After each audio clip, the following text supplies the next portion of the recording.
Well thumbnail से पता तो चल ही गया होगा कि आज का वीडियो है श्री अनिरुद्धाचार्य जी महाराज के ऊपर। अनिरुद्धाचार्य जी महाराज समाज का बहुत भला करते हैं और उन्होंने अभी तो छोटे बच्चों को पढ़ाना भी शुरू कर दिया है। देखिए एक होनहार बच्चा उनका। What is the name of our galaxy? अपने गैलेक्सी का नाम क्या है? Samsung Galaxy. डेमो तो देख ही लिया ना आपने। अब बाबा जी की क्लास लाइव चालू है, चलो डायरेक्टली लाइव क्लास में चलते हैं। महाराज जी, मेरा प्रश्न ये है कि सूर्य उदय पहले कहाँ उगता है? सूर्योदय सबसे पहले हमारे भारत में हम आपको बता दें सबसे पहला सूर्योदय कहाँ होता है। हम एक बार गए थे इस तरफ ना, ये फंस गया सी। हाँ इस तरफ। आसाम के आगे भी कुछ है, उसके आगे क्या है, मणिपुर के आगे क्या है, हम उस तरफ नागालैंड गए थे। हम नागालैंड गए थे। नागालैंड भारत की ही धरती है। नागालैंड वहां गए तो सवेरे 4:30 बजे देखा तो दिन था 4:45 बजे। तो सबसे पहले भारत में इस क्षेत्र में नागालैंड इत्यादि, मिजोरम इत्यादि में पूर्वी क्षेत्र है ना वो, इसलिए उस तरफ सबसे पहला सूर्योदय होता। वेल बाबा जी के हिसाब से सूर्य सबसे पहले इंडिया में उगता है, बट गूगल की माने तो सबसे पहले सूर्य उगता है न्यूजीलैंड में। बट बाबा को किसने बताया कि सबसे पहले सूर्य इंडिया में उगता है? शायद बाबा जी ने यह गाना सुना होगा। सूरज सबसे पहले आकर डाले अपना फेरा, वो भारत देश है मेरा। चलो छोड़ो, बाबा जी की दूसरी लाइव क्लास शुरू है, चलो चलते हैं वहां। गुरुजी, साइंस कहता है कि हम लोग होमोडाइन्स प्रजाति हैं। जब हमको इवोल्यूशन चाहिए, हम लोग को जब स्ट्रक्चर चेंज चाहिए हमारी बॉडी में, जब हम लोग को अपने हिसाब से चाहिए, जब हम लोग को चेंजेस चाहिए, तो बंदर जो बंदर आजकल बंदर बन के रह गए और हम लोग इंसान बन गए। पहले होमोडाइन्स प्रजाति थे जो कि है ना गुरुजी बहुत ज्यादा संख्या में हो चुके थे। तो कई लोग है ना जमीन पे उतर आए और कई लोग अभी तक जो थे फॉरेस्ट में थे, जंगलों में। तो उन लोग को कोई भी जरूरत नहीं थी चेंजेस की, क्योंकि उनको अच्छे से खाना पीना मिल रहा था। और जो कई होमोडाइन्स थे जिनको खाने की कमी हो रही थी, वो लोग निकल पड़े जमीन की तरफ। तो जब वो जमीन की तरफ निकले तो उनके अंदर चेंजेस आने लगे, वो खेती करने लगे। तो धीमे धीमे उनका स्ट्रक्चर चेंज होने लगा। उन लोग की जो पूंछ थी वो भी कम होने लगी और वो इंसान के रूप में धीमे धीमे आने लगे और होमोडाइन्स प्रजाति से हम लोग इंसान बन गए। ऐसा साइंस मानता है।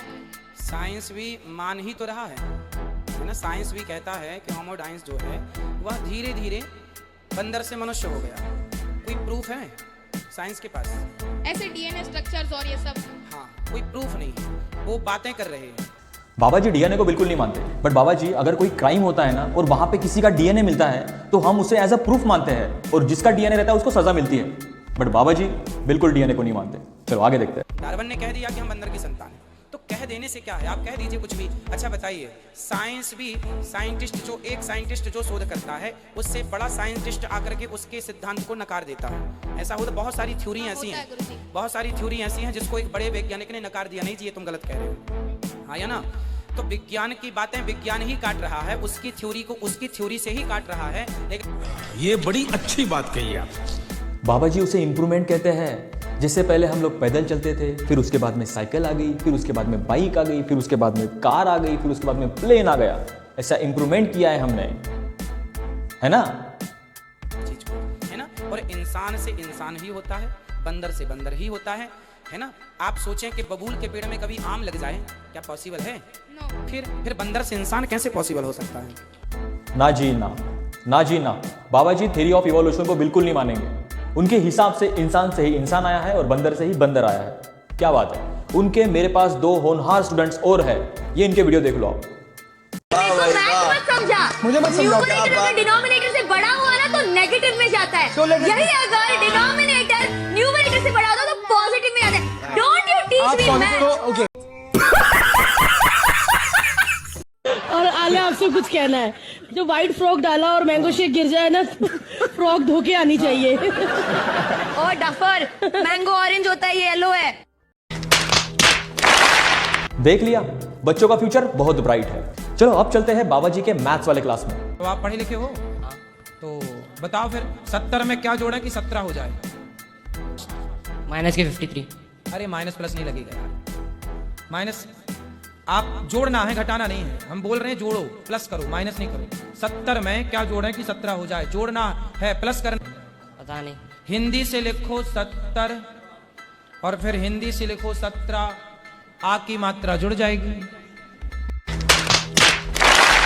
बाबा जी की ये मैथ्स की क्लास देख के एक बच्चा टीचर बना। इसका वीडियो देख लो आप। Which one is the oldest animal in the world? Which one is the oldest animal in the world? Oldest animal in the world. I know you are now starting thinking outside the box, but it is very simple. The oldest animal in the world is zebra. The oldest animal in the world is zebra. Why zebra? Because zebra is still in black and white. Well इस video को यही करते हैं खत्म। मेरी request सारे parents से है कि यार आप जाते हैं ऐसे प्रोग्राम में तो आप जाइए, आपकी श्रद्धा है, बहुत अच्छी बात है, बट अपने बच्चों को लेके मत जाइए। उनके माइंड के साथ बहुत ज्यादा मैनिपुलेशन होता है और रिजल्ट आपके आंखों के सामने है।